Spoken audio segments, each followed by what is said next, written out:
Hello and welcome to another episode of Guitar and Pen, a songwriter's notebook. I'm Mark Will, author, songwriter, and publisher in permanent exile. And I'm joined once again by Steve of Idiotville on YouTube. How are you today?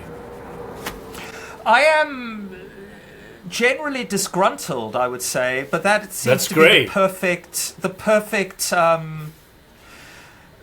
sort of mood and ambience to do a Morrissey listening party.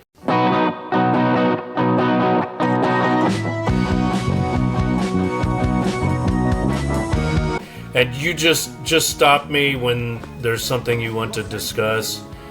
I think let's actually roll it all the way through. Let's also treat it a bit. I want to treat it also for my general, anxious, depressed disgruntlement, almost a bit like a meditation. A bit like, okay, 4 minutes of Morrissey just blasting through my ears. Let's do it. Here we go. And we can be as animated as we want. That's right. On our little small screens. Here we go. America is not the world.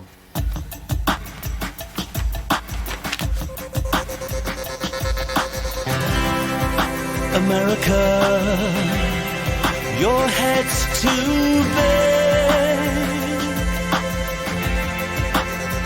Because America, your belly's too big. And I love you, I just wish you'd stay where you is. Oh, in America, the land of the free, they said, and of opportunity, in a just and a truthful way. But where the president is never black, female or gay, and until that day, you've got nothing to say to me to help me believe. Oh, in America,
I remember very clearly when this came out because I was supposed to go see him in either Houston or Austin, and my friend Pat and I were gonna go, and he had the album, and we were playing it in the car, the CD.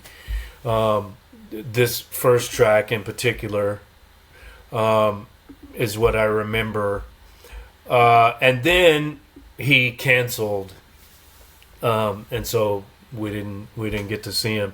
And we think, he always claims illness, but we think it was just that Lone Star hate.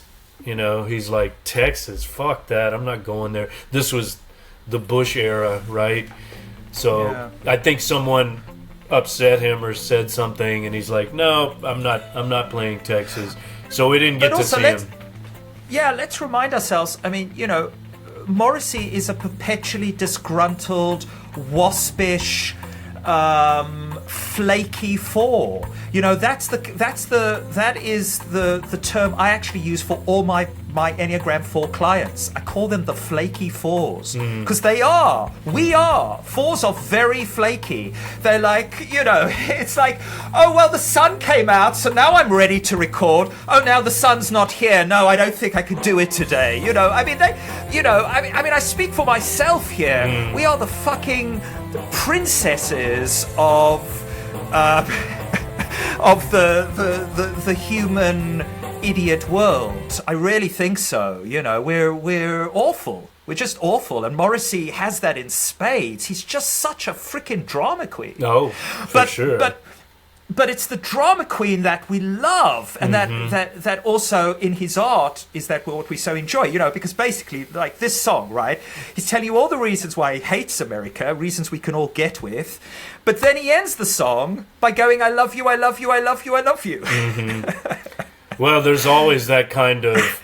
There's that fundamental contradiction there, which again I see as a very four-ish quality. Well, there are always these paradoxes, or I don't know, maybe you could call them turns or twists, There's always, seems like in every Morrissey song, whether it's a Smith song or a solo effort, there's always some kind of lyrical digression or excursus, which is one of the great things I appreciate about his lyrics, or his songwriting. The way that there's something completely unexpected from the title. You wouldn't expect this just reading the title or listening to the first 2 minutes of the track or whatever. There's some lyrical excursus or like a musical bridge or middle eight that is totally unexpected. Tomek says, that's why I ditched 4 for 3, haha. Oh, I can share that. Let me share it. Show on stream. Oh, look, there it is. Yeah, so... I like those. I like that. It's more those, interactive. Yeah. I didn't even know I had that capability until just now. But what was I saying? That little... I want to call it a twist or a turn. Just some unexpected surprise, lyrically, musically, or both. And there's some other excellent examples of that in these other tracks. But for me, the standout line is, and I remember this in 2000, what was it, 2004? Yeah, 2004 or 5 when I first heard it. Where the president is never black, female, or gay. That was like a really powerful line. Of course, that was before Obama, That's right? And then we learn from 2008 to 2016. Oh, it doesn't matter. You can have a black, female, gay, trans president, and it's still fucking empire. So at the time, that's one of the lines that's a bit dated, right? Even though it's still, you can understand why he wrote that at the time, and even now perhaps, but that's already been tried and nothing changes. You know, the empire is stronger than the figurehead at the top. Turn is a great poetic term I just recently learned. Show on stream. Yeah, turn. I mean, trope literally means turn. So maybe that's the English equivalent of Greek tropos. What's it like for you as an American to have Morris, because I mean, let me put it this way. I did a video on my channel about a month ago called "Falling for America," which is really about my love affair with America. Show notes, and I do it. I do it through these 4 songs about America, and I think, and one of them is one from. Of them, yeah. This is one of them, right? Yeah. And so. I really, Morrissey's really singing for me here in many ways, because I can see all of the rancidness, if you like, of America. Of course I can, and yet America for me, and also for Morrissey, I guess, which is why he's essentially an American, more so than a Brit these days. There is there is this fascination. There is, it's sort of the exotic. There's an exotic element to it, or a mythical element to it, which I don't find enough of on this island. I think that's what it boils down to. That I think there's a true mythos happening in America, for all its rawness and for all its grandiosity and grandeur, which I don't experience on this island. Why I feel like we're always, it's kind of like living in the shadow of America, even to this day. Well, let me give you my perspective on that. I think I mentioned it in chat. While you were having your love affair with America, I was having like a kind of Anglophilia phase that I went through, more so as a teen. But I think I mentioned, like, I had this box for my cassette tapes, right? And I drew and painted a Union Jack on it, because one of my favorite albums at that time was Who's Greatest Hits, and it's got that, I think it's like a suit, a guy wearing a suit that consists of the Union Jack. So I was all about British bands, the Who, the Beatles, the and Stones, what was that Led mythos Zeppelin. For you? Yeah, what was that? What was that as an alternative? Because just like America for me was like, oh, I don't want this, I want that. What was, or I want to associate more with that. I'm drawn to that. What were you drawn to in those English bands? I just loved the music and the songwriting, and I love what they did with so-called American music. I mean, the Stones have said, like, we're just 5 white blokes playing American music. So it was the music. It wasn't like I had a desire to move to the UK and fucking, attend Oxford University or something like that. Here's another comment to share. Tomek says, I'm an Anglophile. I think it's all about fascination with the other. Why didn't that work? There we go. Yeah, it could be that. I mean, the grass is always greener, right?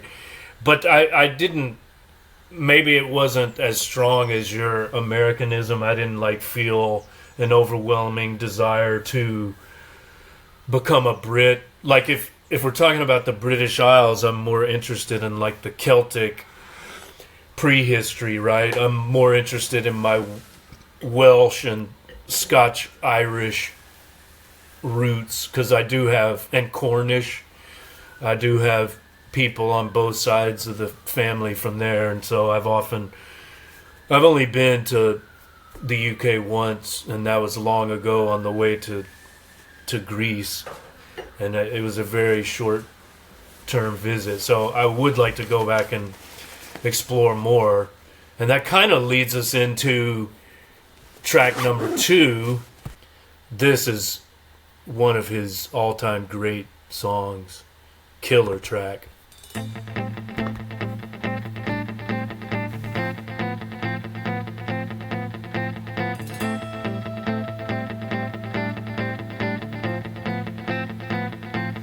Irish blood, English heart, this I'm made of.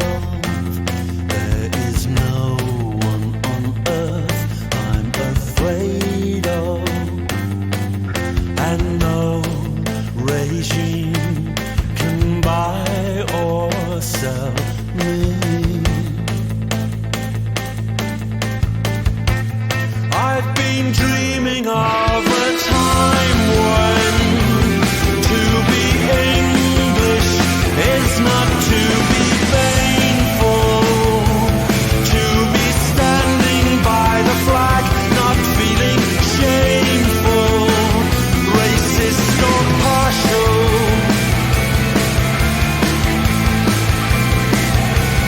Irish blood, English heart, this I'm made of. There is no one on earth I'm afraid of, and I will die with both of my hands untied. I've been dreaming of a time when the English are sick to death of Labour and Tories, and spit upon the name Oliver Cromwell, and denounce this royal line that's still saluting, and will salute him forever.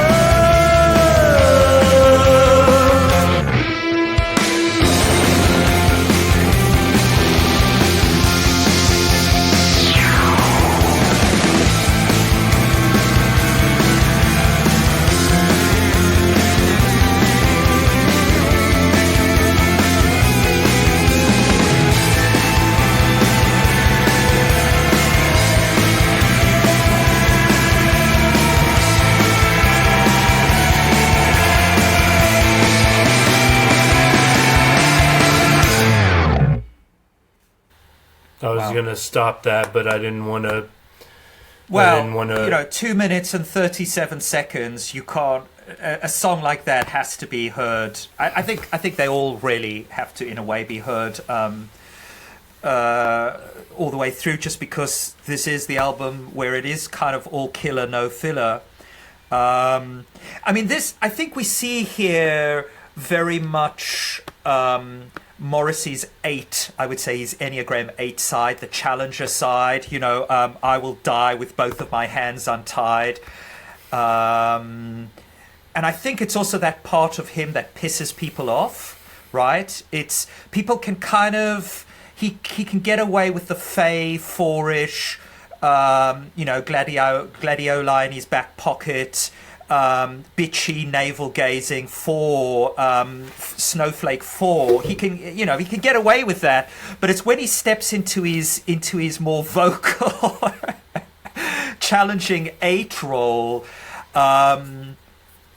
he becomes a thorn in people's sides. And there's also a naivety to it. I don't know what you think about this. I mean, there's a naivety, I think, to that 8-ish stance, which is he genuinely saying that it would be possible at any point to stand in front of the British flag without any of the associations of empire and all of those nefarious associations? I mean, isn't that a little bit naive to even suggest that might be possible?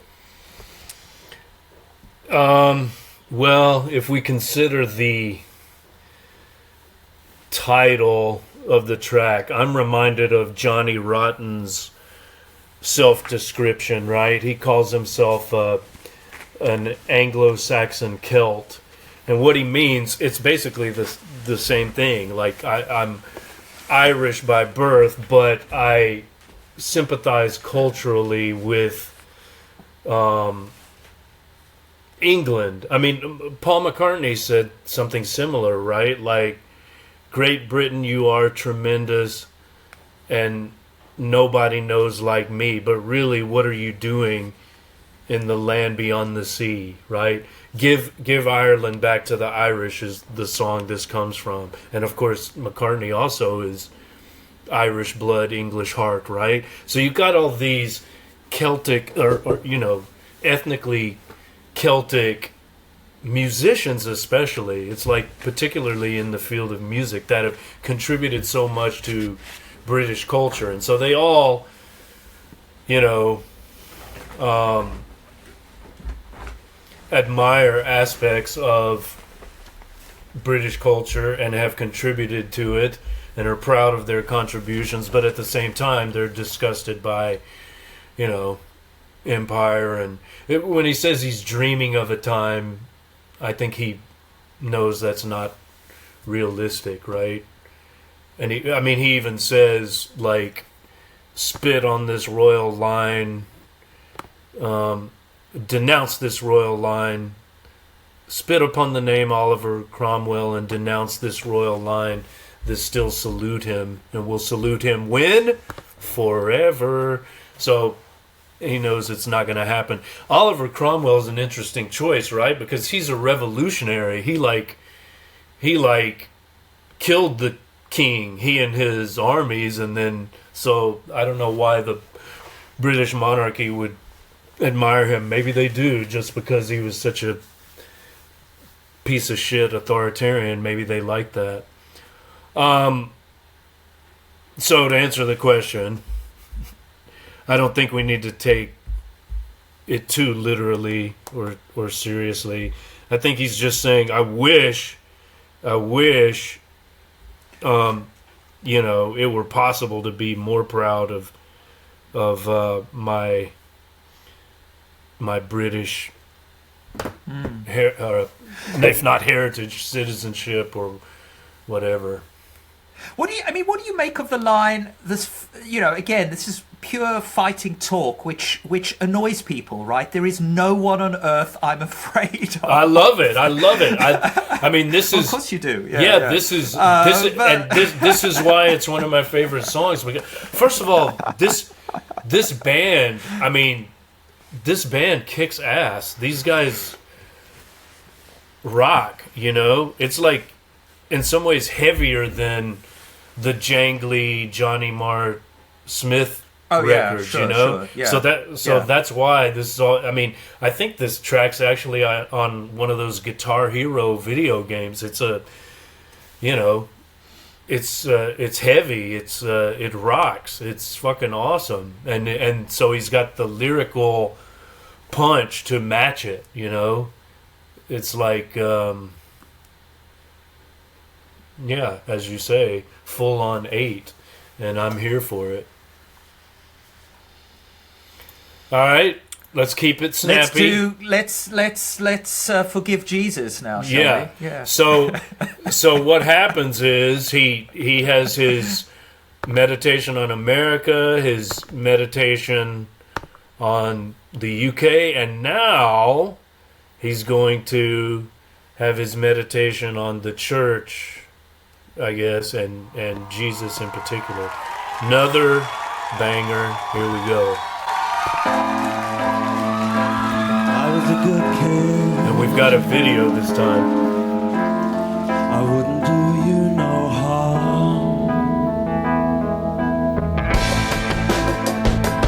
I was a nice kid with a nice paper round.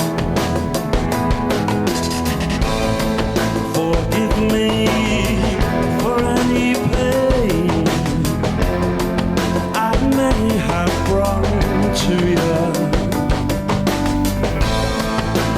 With God's help, I know I'll always be near to you.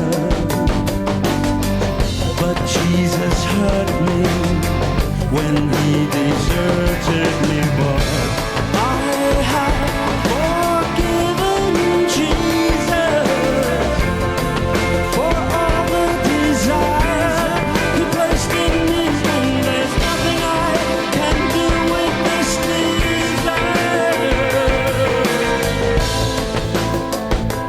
I was a good kid, through hail and snow I'd go just to moon ya. I carried my heart in my hand. Do you understand? Do you understand? But Jesus hurt me when he deserted me, but I have forgiven Jesus for all of the love he placed in me, when there's no one I can turn to with this love. Monday, humiliation. Tuesday, condescension. Wednesday, condescension. Thursday And is Thursday pathetic. is pathetic. By Friday, this life has killed me. By Friday, more condescension. Oh, pretty world. Oh, pretty world. Why did you give me so much desire when there is nowhere I can go to upload this desire? And why did you give me so much love in a loveless world when there's no one I can turn to unlock all this love? And why did you stick me in self-deprecating bones and skin? Jesus, do you hate me? Why did you stick me in self-deprecating bones and skin? Do you hate me? Do you hate me? Do you hate me? Do you hate me? Do you hate me?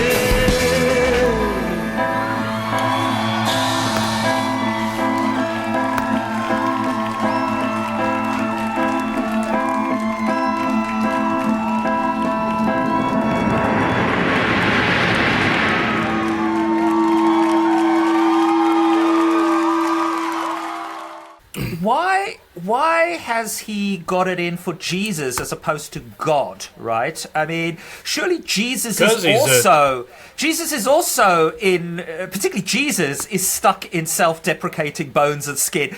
Surely we should all be kind of fighting the patriarch as opposed to poor Jesus. Well, but is what I would say. I understand very well. I mean, again, Irish blood, English heart, right? He's a little Irish Catholic boy from Manchester, so he grew up, you know, the authority of Jesus on the cross is more impressive visually than the abstract notion of God, right? Like, that's the thing that the little Catholic boys and girls are supposed to bow down before, you know.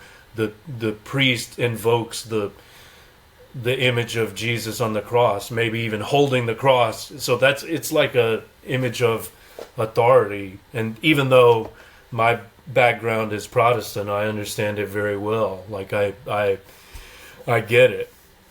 Even though his characteristics are different from those of the patriarchal Yahweh or Jehovah or whatever. He's the authority figure in the Christian religion, right? So he's the one that you must bow down before. And so, hey, if you accept the doctrine of the Trinity, well, Father, Son, and Holy Ghost, they're all one somehow. So I understand what he's saying. Like, the part I don't understand is this line. I was a good kid through hail and snow. Oh, that's my favorite line, yeah. I'd go just to moon you? What does that mean? What it means in the States? Yeah, pull down your trousers and show your ass. Show someone your ass, Yeah. right? So that's Yeah. why does he say that? You think like I Well, was you a see, good kid? I think this is the perfect example of that. That perfectly, I don't know. It's just blissful, right? This sort of cheeky turn. Because when you read it, you think he's going to say something like, I was a good kid. I'd go through hail and snow just to deliver the coal that you needed to stoke your fire. Right. But in fact, he's going through hail and snow to do something obnoxious. Yeah, right. Right? He's going to a friend's house and standing outside, and maybe some Christian friend, possibly, I don't know, right? And then sort of calling and saying yoo-hoo, and then when they look out, I don't know, maybe even some sweet little girl or something like that, some sort of sweet little Christian girl, when she looks out, he pulls down his trousers. I carried my heart in my hand. Do you understand? Do you understand? It's that, it's that sort of paradoxical. I don't know. It's the brio of Morrissey, ultimately, isn't it? That line. The brio. Ooh, I like it. Allegro con brio. Yeah. There is something about him. There's something kind of cheeky, naughty. Yeah. Yeah. Okay, I'm glad to know it means the same thing. Here is one of the first turns that I'm talking about, the unexpected, in this case, lyrical twist. Monday, humiliation.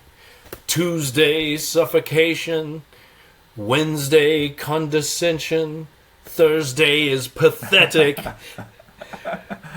I mean, that is amazing. I couldn't believe that the first time I heard it. So, it's just brilliant, like, where did that come from? What great lines, What is brilliant about that? Because bones and skin. Well, because again, I just look at that and I think, well, yeah, this is pretty much how the week transpires for me. Craig David is out there. Monday, he meets the girl, and by Friday, he's shagging her. And for the self-deprecating, pathetic Enneagram 4s of this world, it's humiliation, suffocation, condescension,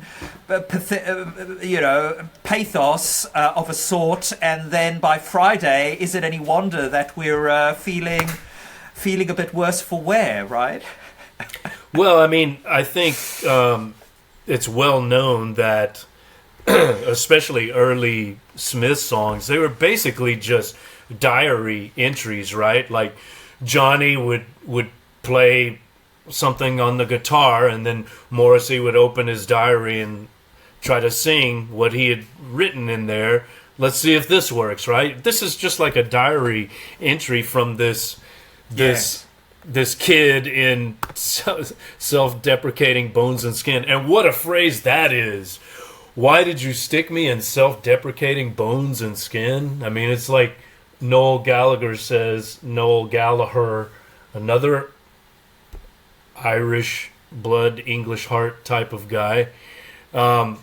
He says, Morrissey's the most literate man to ever write songs.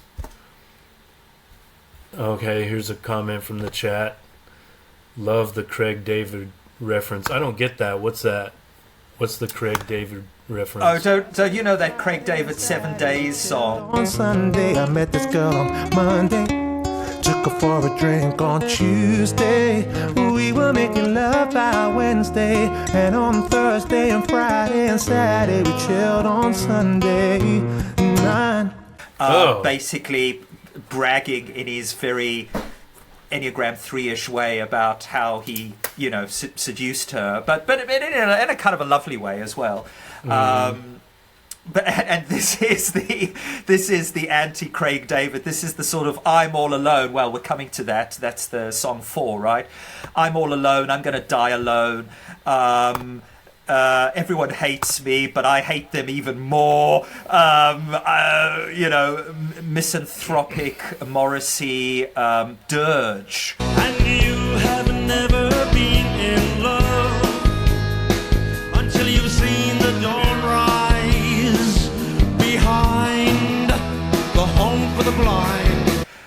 right? Which either you're just like, hell yeah, someone's got to say it, or you're sort of, I guess those anti-Morrissey, anti-Smiths folk are a bit like, get a life. We are the pretty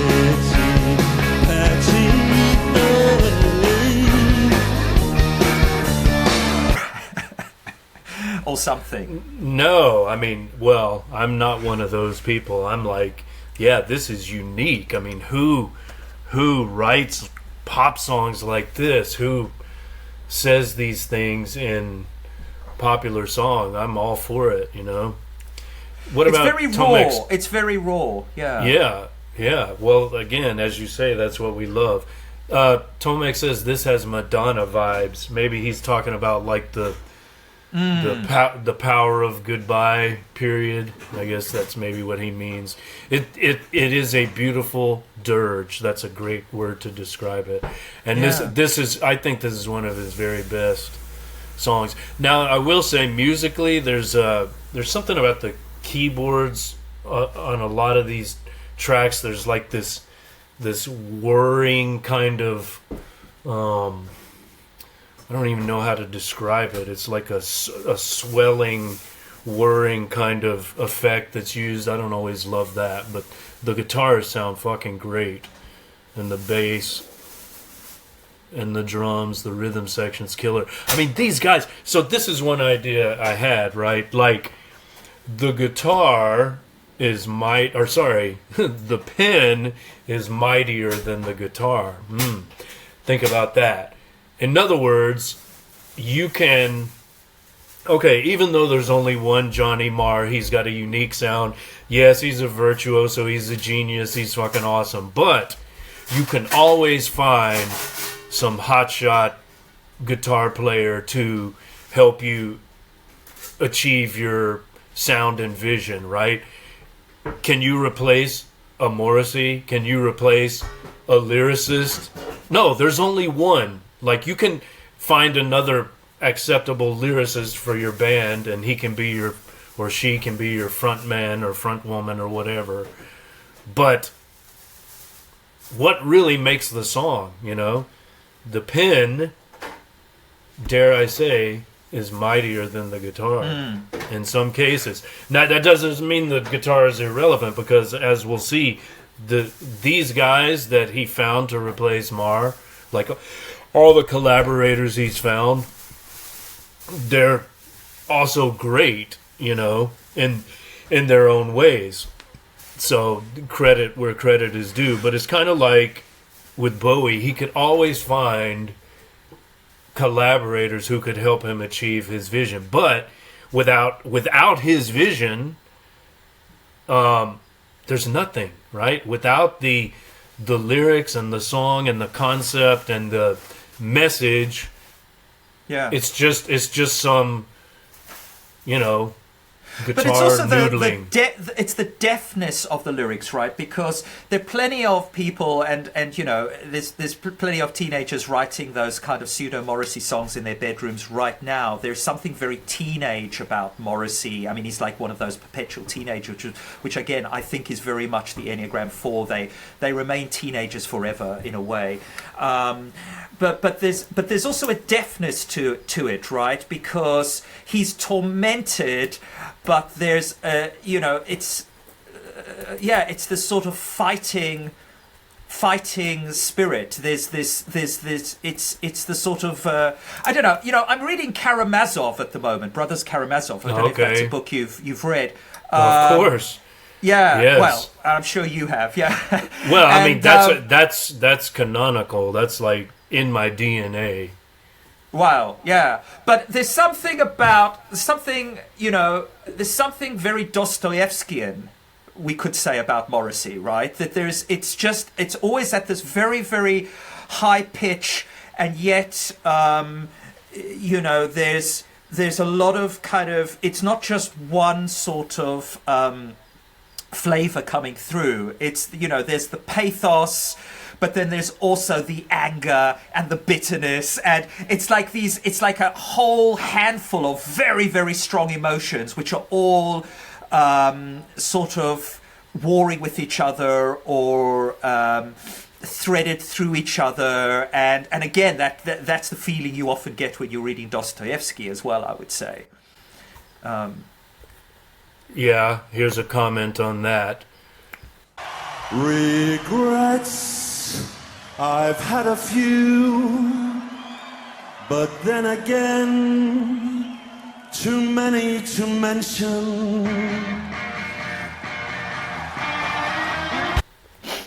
Best book ever, says Tomek. It's good. Yeah, it's. Which of the masculine archetypes do you most identify with? Oh, I think about it as I do with novels these days, very much through a kind of an Enneagram lens. So, you know, I think, in fact, if in my front cover, you know, with where all the characters are, I've along with GPT, I've typed and subtyped all of the characters. So, for example, you know, when I think of Alyosha, I think of Social 2, Social 9. When I think of Dmitri, I think of someone like a Sexual 8. And I don't necessarily fully identify. I mean, there's a bit of Dmitri I identify with because I have that 8-ish, Sexual 8 quality, that kind of craziness. I don't really identify with that with the Alyosha, who's the sort of the moral core of the book, because yeah, he's too good. Well, He's too good Dostoevsky. Oh, Tomek says Team Alyosha. No. Dostoevsky wishes he could be Alyosha, but he's more Ivan and Dmitri. It's interesting for me. And Ivan is like a 5. Ivan is very much, I think, like a sort of a 5 character. And again, you get all of this in Morrissey as well. I think Morrissey is very much this 4, 5, 8. Those are the flavors of Morrissey in terms of his personality, the sort of the personality factors. 4, 5, 8, stand up, satanic. Yeah, and I think that's very much, you know, Dmitri and Ivan are carry that the 5-8 side of things.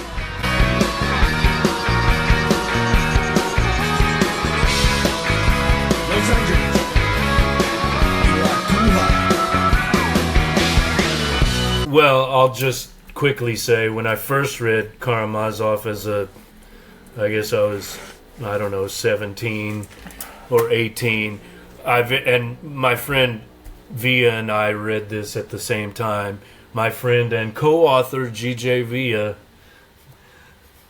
Time to plug a book. Have you read Flan's Day? So the first time we read it, we were Team Ivan, you know. Oh yeah, you know, we're atheists too. But then we read it again maybe 15 years ago, and totally different. Like, we were much more sympathetic to Ivan, the sensualist, you know. And we were completely, maybe like the first time we were kind of intrigued by the to Ivan or to Dmitri? Sorry, Dmitri. Yeah, Sorry, Mightier, Ivan the first time. Sorry, I should make that clear. Ivan the first time. Ivan the skeptic, atheist. You know, as you say, 5 observer, detached. You know, cold, intellectual, right?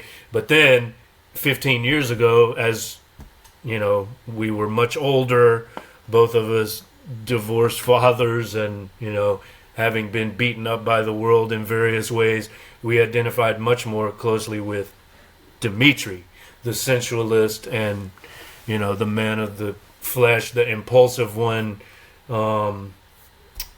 And whereas, like, the first time we read it, maybe we were intrigued by the transgressive nature of Smerdyakov, the bastard, right? We were totally disgusted with him.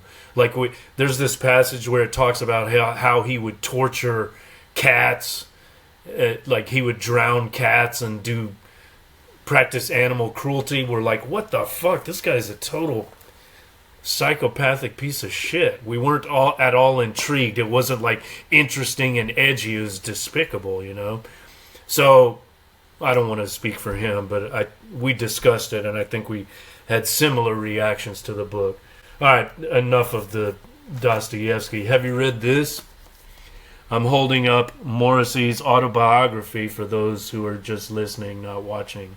To get I'm past surprised the you're ad. not.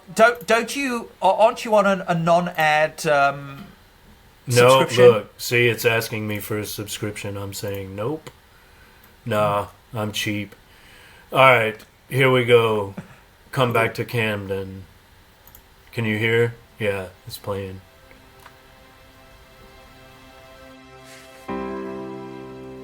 There is something I wanted to tell you. It's so funny, you'll kill yourself laughing. But then I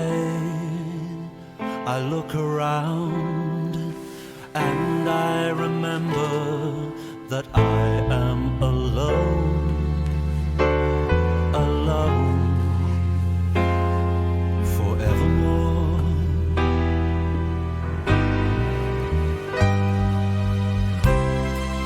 The tile yard all along the railings, up a discolored dark brown staircase. Here you'll find despair and I calling to you with what's left of my heart, forevermore.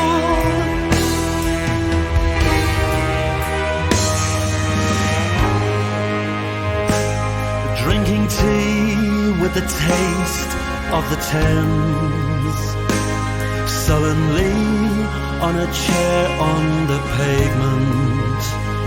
Here you'll find my thoughts and and here is the very last plea from my heart, forevermore.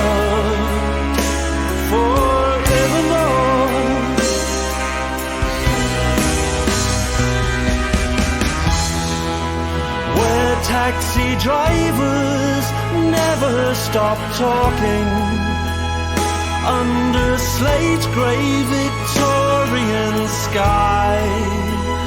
Here you'll find despair and and here I am, every last inch of me is yours forevermore.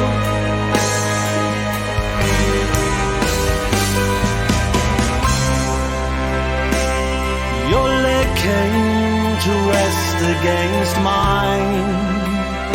Then you lounged with knees up and apart, and me and my heart, we knew.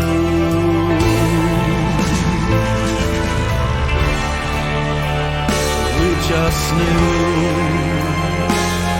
forevermore.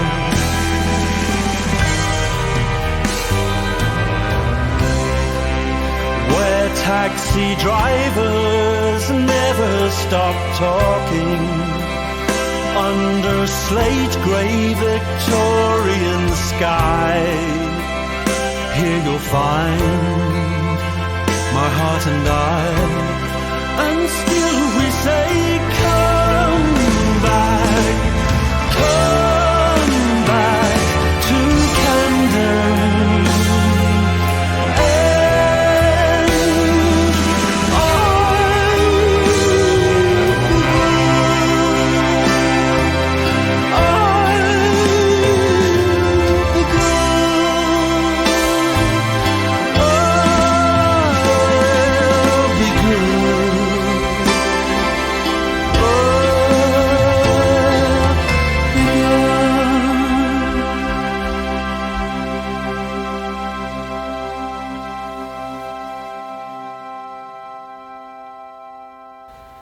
Okay.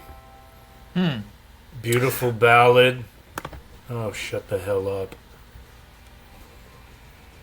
Oops. All right. Who do you think is the you in this song? Is it Who do you think is... and also, who is calling him, come back to Camden? And still we say, come back to Camden, and I'll be good, I'll be good, I'll be good. What do you make of that? I don't know. This is not one of the highlights for me. I mean, it's beautiful crooning. He's a crooner, and this is one of the best examples of that, right? Like it's almost a torch song. Romantic ballad. So I don't know, it's a sentimental kind of love song, a silly love song in the McCartney-esque tradition. I don't have a lot of deep he seems to thoughts be alluding. about it. He seems to be alluding. The setup I imagine in my head when he's singing this, right, is that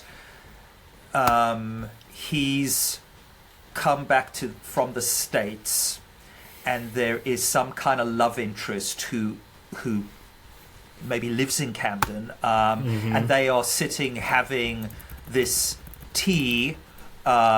Because in Camden you've got the Thames, a tributary of the Thames passing through there, and he's feeling as ever sort of woeful and woebegone, because presumably this is a love affair that's not,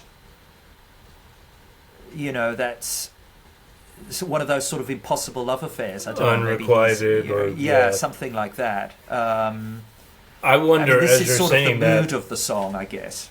As you're saying that, I'm wondering, like, is there something about the climb or the Guineas low-key of the British Isles, the spirit of the place, that encourages these or inspires these feelings of melancholia? We talked about this in relation to the Chicken of Depression and Stevie Smith's Away Melancholy. Like in sunny California, he doesn't have these feelings to quite the same degree, maybe, but then when he goes back and he's drinking his tea by the Thames, it's like, oh, here we go. It's that British black dog. It's the melancholia, which I have to say, I've always been attracted to that. Like, you can hear it in, the Beatles' Yesterday, for example, which to me, it's always reminded me of like a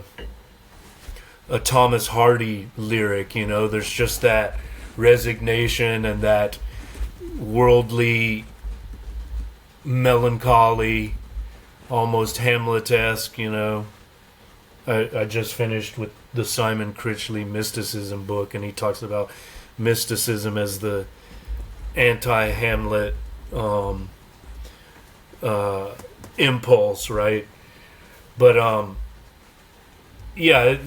me, this is just even the geographical reference is Camden, right? That's a part of London, so it's a very British that's song. I think that's an important reference, right? Because Camden to London is like the Haight-Ashbury or the Berkeley. It's a bit like Haight-Ashbury meets Berkeley, or it's a bit like Williamsburg, Lower East Side of New York, Lower East Side. Right, that's the vibe of Camden. So it's a very kind of indie type spot as well. This is not, this is, again, there's a kind of and it is a place, I think, of all the places in London that is most associated with kind of up and coming music, particularly indie kind of music. So that also, I don't know, I guess that also adds an extra sort of flavor to it, doesn't it? Yeah. Now that you explain that to me, it makes sense. It's kind of like a there's a kind of bohemian vibe, I guess. Yes, very much. Yeah.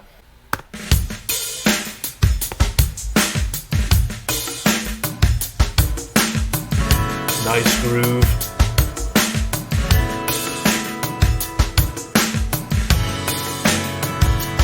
On returning, I can't believe this world is still turning. The pressure's on, because the pleasure hasn't gone. And I'm not sorry for the things I've done.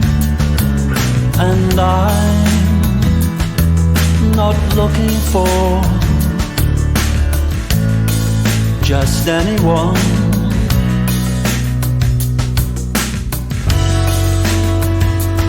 On competing, oh, when will this tired heart stop beating? It's all a game. Existence is only a game. And I'm not sorry for the things I've done. And I'm not looking for just anyone.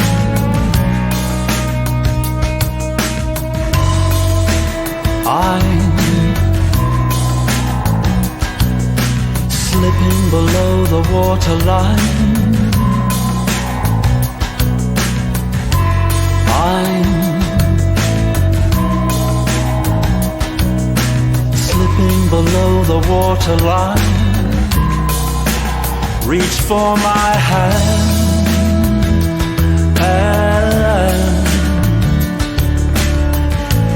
and the race is won. Reject my hand, and the damage is done. I'm slipping below the waterline. I'm slipping below the waterline. The woman of my dreams,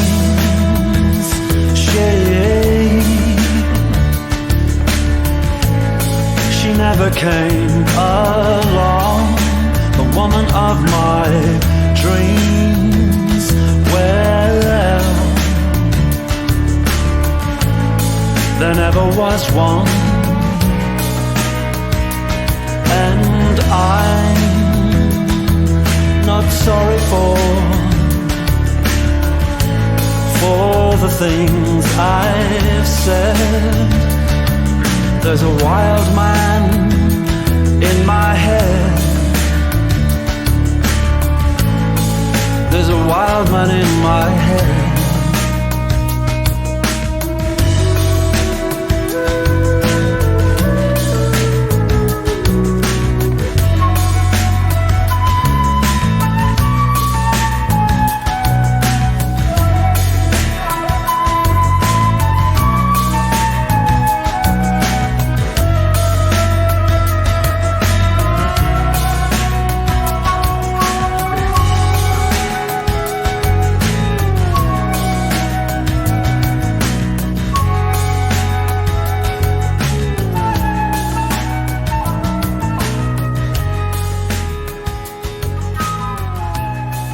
That's another one of those turns, this time musical, right? Like there are no guitar solos on this album, but for whatever reason on track 5,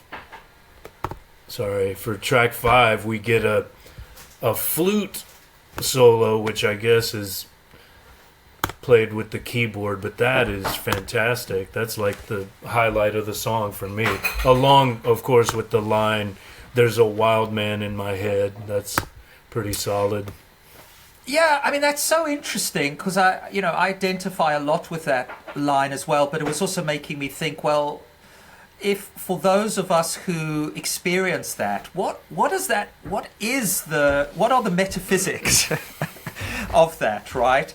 And then so curious that the flute, which does not indicate wildness, the flute indicates something more ethereal and more focused, almost more mindful in a way. I don't know, those are my associations. Interesting that should lead us out. Maybe the flute's more aligned with the line, I'm slipping below the waterline, I don't know. Well, actually, in ancient Greek music, there's the flute and the oboe, and I want to say the flute is associated with Dionysus. So to the really? Greeks, I may have the two mixed up. I'll need to look that up. Show notes, flute, oboe, Greek music. But yeah, if the flute is associated with Dionysus, then actually it's like the wild, untamed, Bacchic or Dionysian energy that's being invoked. Which certainly certain wind instruments, like say saxophone, trumpets, those kind of more, what I think of more sort of jazz type instruments, they have that quality, but it's not a quality I associate with flute. I guess it depends on the performer and the performance, but there is an ancient significance to the flute. I'll have to confirm what it is, but I want to say it's associated with Dionysus. If I've mixed that up, then shame on me. I'm supposed to be a classicist. Alright, so ready for track 6, which is, I know, a highlight for you, isn't it? Oh, yeah. You've featured this in some of your I actually did a video videos. of this as well. Yeah, this was... Yeah. I did a video of this title, I think. After meeting some wonderfully outgoing, friendly some Brits. Yeah. Alright, so here we go.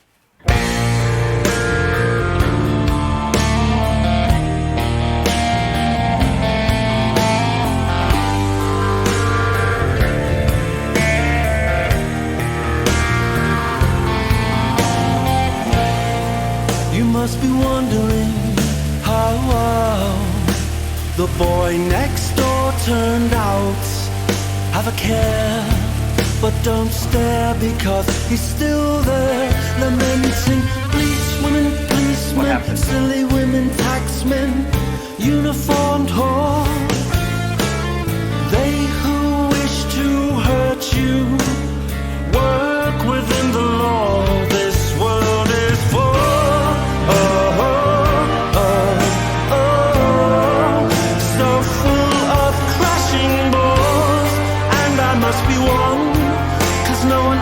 turns to me to say, take me in your arms, take me in your arms, and love me.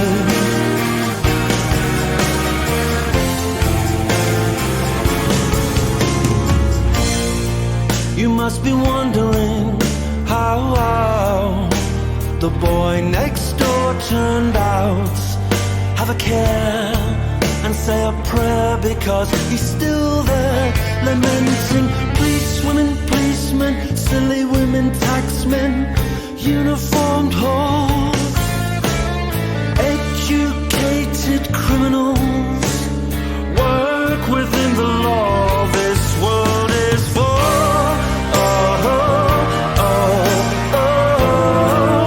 so full of crashing bores, and I must be one. No one ever turns to me to say, take me in your arms, take me in your arms,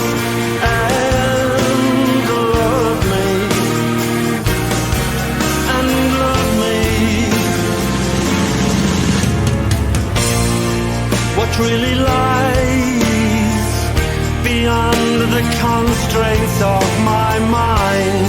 Could it be the sea with fate mooning back at me? No, it's just more lockjawed pop stars, thicker than pig shit, nothing to convey. They're so scared to show intelligence, it might smear their lovely career. This world, I am afraid, is designed for crashing balls. I am not one, I am not one.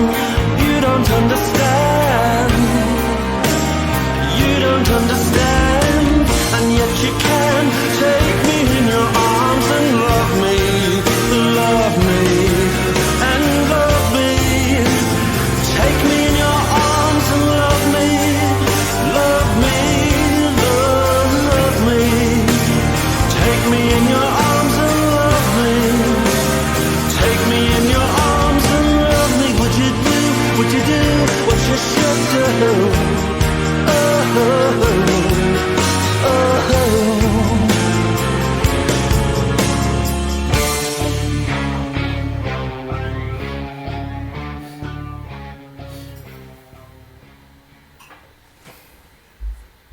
Interesting outro there. End of side one.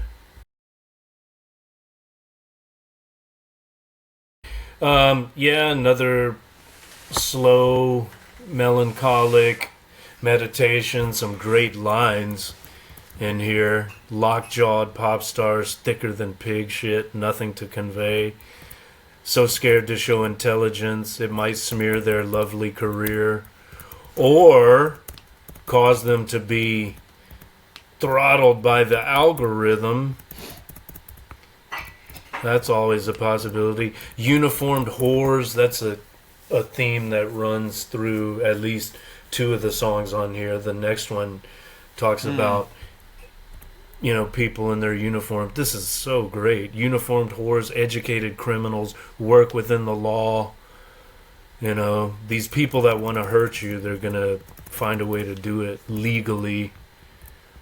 Police women, policemen, silly women, taxmen, uniformed whores, they who wish to hurt you work within the law.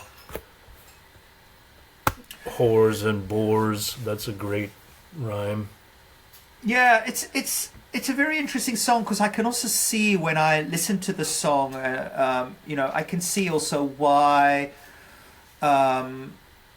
people admire but also find Morrissey, you know, petulant and maybe even somewhat childish, if you like, because I guess he's also expressing a kind of impatience and also I guess a lack of compassion, for want of a better word, right?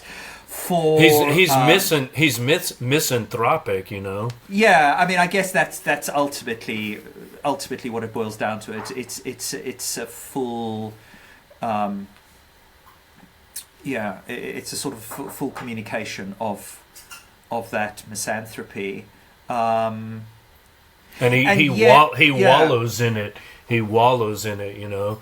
So I guess, like you say, I think you mentioned this in your discussion of Pessoa's The Book of Disquiet. Like you said, some of the passages in there remind you of Morrissey, and it's like the kind of friend you wouldn't necessarily want to hang out with every day, but when you're in the mood for it, it's like, yeah, I know what you mean. Like, you're really touching on something I have been through and can relate to and can understand, but you know, sometimes it's too much, right? Like, you have to be in the mood for it. But when you are in the mood for it, thank whatever gods there be that it exists, right? Like, you can go to it in your time of need and wallow with him.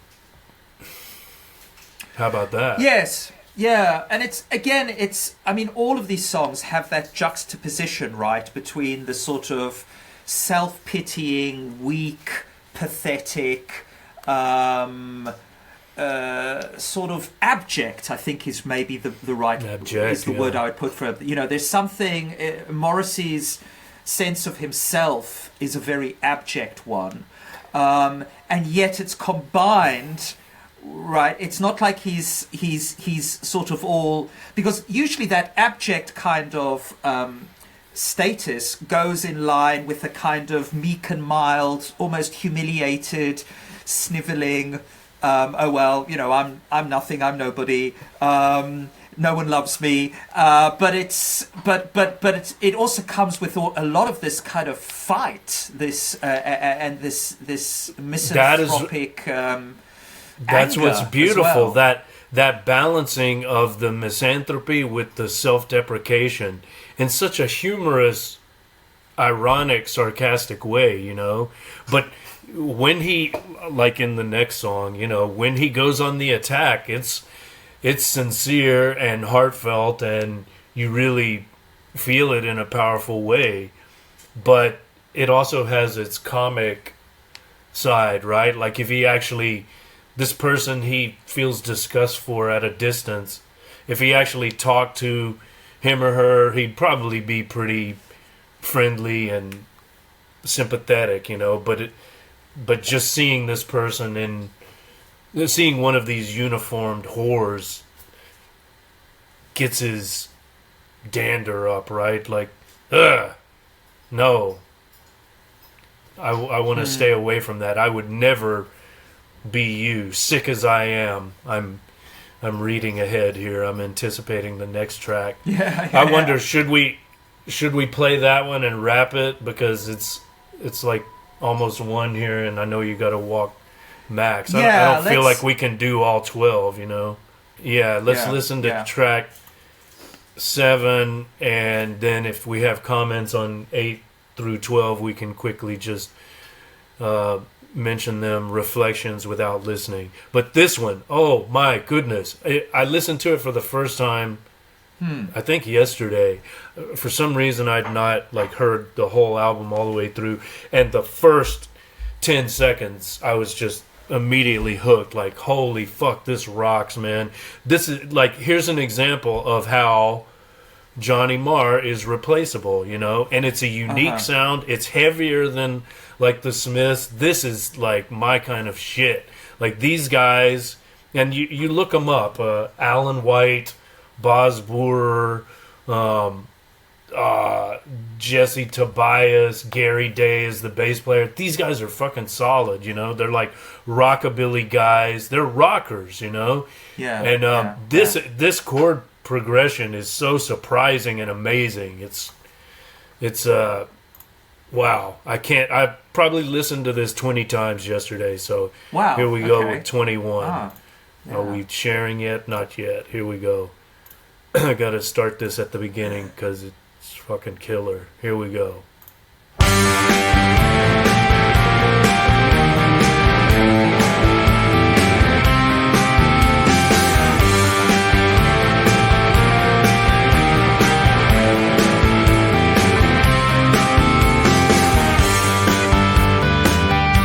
She told me she loved me, which means she must be insane. I've had my face dragged in 15 miles of shit, and I do not like it. So how can anybody say they know how I feel? The only one around here who is me is me.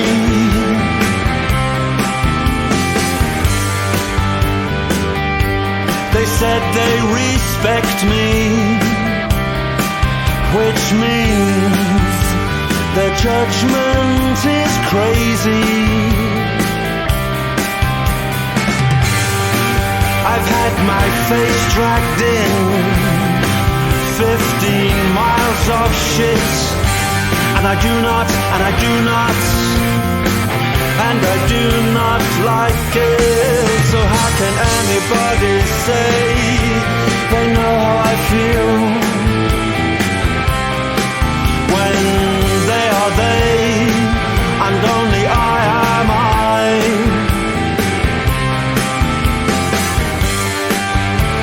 He said said he wants to befriend me, which means he can't possibly know me. The voices of the real and the imagined cry, the future is passing you by. The future is passing you by. So how can anybody possibly think they know how I feel? Everybody look and see pain and walk away. And as for you in your uniform, your smelly uniform, and so you think you can't be rude to me because you wear a uniform, a smelly uniform, and so you think you can't be rude to me. But even I, as sick as I am, I would never be you. Even I, as sick as I am, I would never be you. Even I, sick and depraved, a traveler to the grave, I would never be you. I would never be you.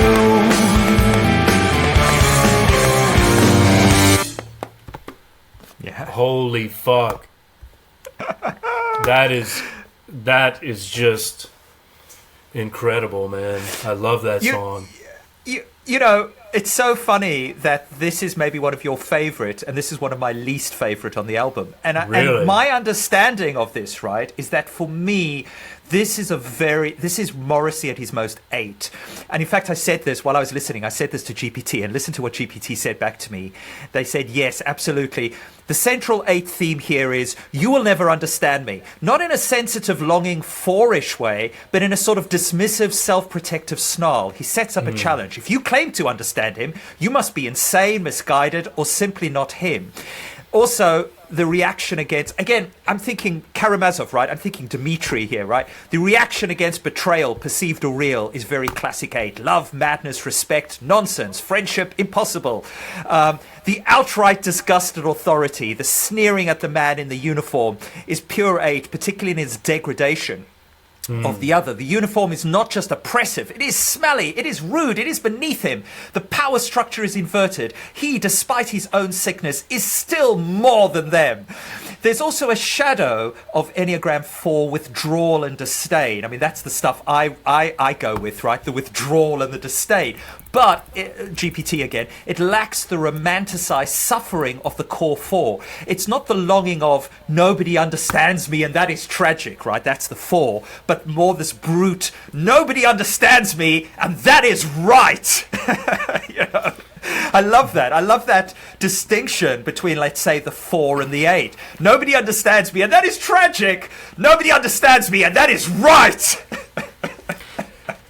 Well, for me, I don't know, that's just perfect.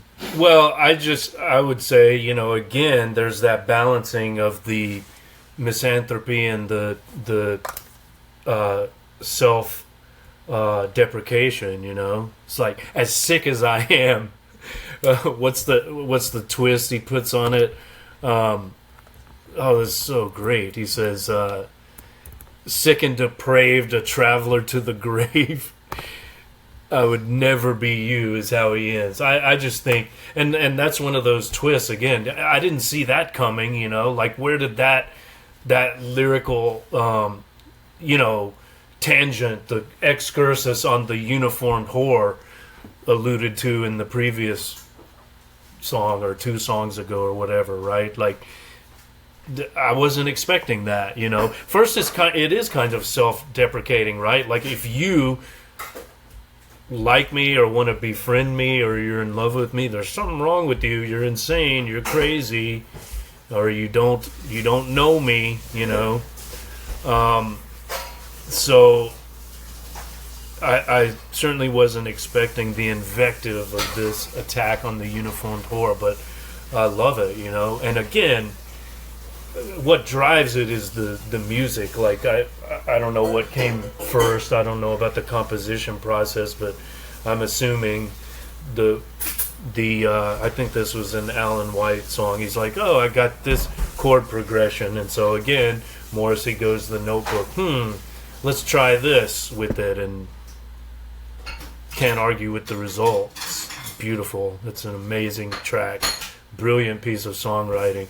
The arrangement, again, there's some of that. I wrote down the description. It's like a swirling, whirring, whooshing keyboard on some of these tracks. Maybe not so much on this one, but there are like echoes of it. I don't love that. And there's like a background chant. I don't even know what they're saying on that bridge part or middle 8 or whatever it is. Do you have any comments on tracks 8 through 12? We've got First of the Gang to Die. Well, apart from saying maybe First of the Gang to Die is maybe my favorite track on the album. Oh, shit. In a way, because also for the reasons that I think it's also Morrissey's most astute and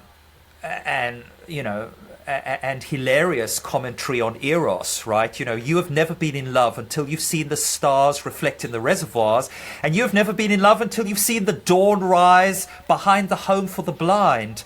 You have never been in love until you've seen the stars reflect in the reservoirs. And you have never been in love until you've seen the rise behind the home for the blind. We are the pretty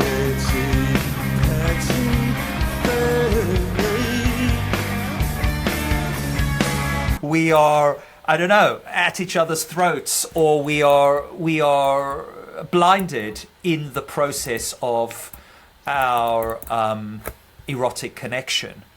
There's something going on there that I find very, very pleasing and generative in a way. I don't know what you make of those lines. Well, just the song in general, I'm thinking of like how one of the turn-offs people have about Morrissey is his kind of fascination with bad boy, naughty boy, rough boy culture, like he kind of fetishizes gangsters. He was like a fan of the Cray brothers, these guys, murderers, killers. So he kind of romanticizes them. I wonder if there's something for Morrissey, if there's something kind of erotic about that. I think so. Right? I mean, that's just, he just finds that just a turn on. It's not like he necessarily would condone the behavior of those men, but he just finds them very sexy and rough trade. That was the name of the Smiths' first label, right? Rough Trade Records. So there's it's kind of appropriate. I mean, that's how I take it. It is kind of erotic for him, and as I say, that's kind of a turn off for some people because not everyone like admires the Cray brothers, for instance. They're horrified by their barbarism and their violence and their disregard for any human values. I mean, I guess that could be argued on the other side, but like they're not, I don't necessarily admire them in any way, so I think they're fascinating characters, but like I don't romanticize them, let's put it that way. How about 9 through 12? Anything? Well, seeing as I need to go, I think maybe for me a kind of a somewhat closing remark would be that the last 4 lines of this, if I got the lyrics right, of this album are the squalor of the mind, the squalor of the mind, the squalor of the mind, the squalor of the mind. And I think that's, and we're back to Dostoevsky again, right? I think in the sense that this is for those who truly, for those of us whom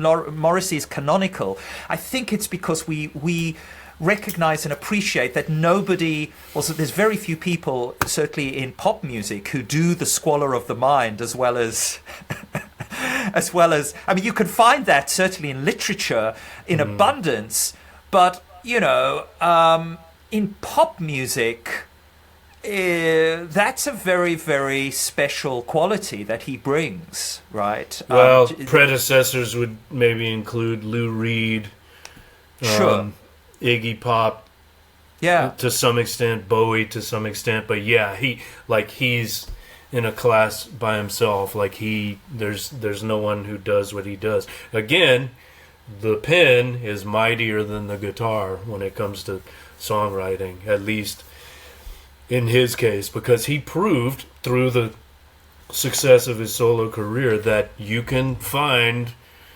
other collaborators to help you achieve your vision. You're not dependent on the one guy you came up with and found success with before, right? Like you can always keep going and find new people that you can work with, and they bring something different. Like this doesn't sound like a Smiths record, does it? It's not that jangly, Johnny Marr stuff, which we also like and appreciate. But I mean, this is heavier. I like these guys. I like this band. I like the guys that he found to play with in this period.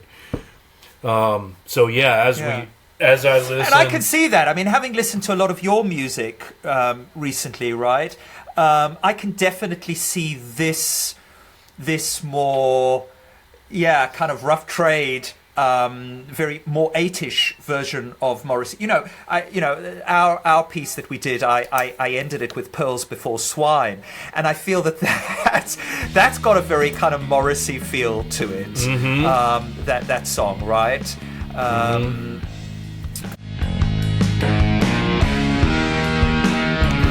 Okay, well... All right, I need to run, but... yep, go take care of Max. That was Thanks a good one. for I'll joining. speak to you soon. Yeah. This has been Guitar and Pen. Thanks for joining. We'll see you next time. Is there even anybody out there? And even if there is, do I really care? Why do I cast these pearls before swine? Haters hate but love to criticize, denigrate, dismiss, and minimize. Still I cast these pearls before swine. Sending out this message in a bottle to try to draw attention to my struggle. It's like casting pearls before swine. Maybe I just need a little sympathy. Brother, can you spare a little empathy? Should I cast these pearls before swine? And here I go again, wasting all my time, casting pearls before swine. But at least they're mine, and every little thing will turn out fine if I can just write the next line.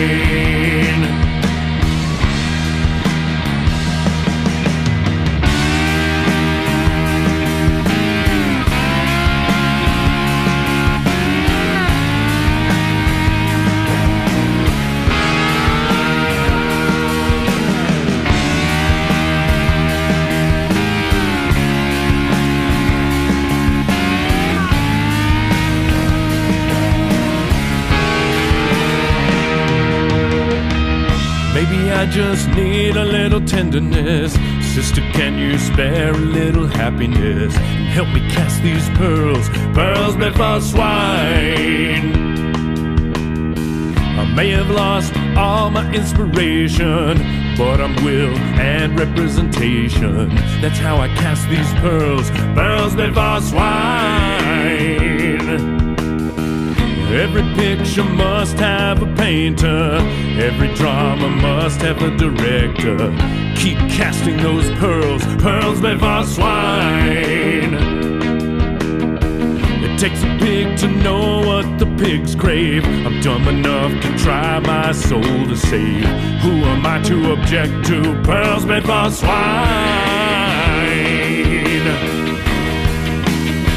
And here I go again, wasting all my time, casting pearls made for swine. But at least they're mine. Every little thing will turn out fine if I can just write the next line. And every little thing will turn out fine if I can just write the next line.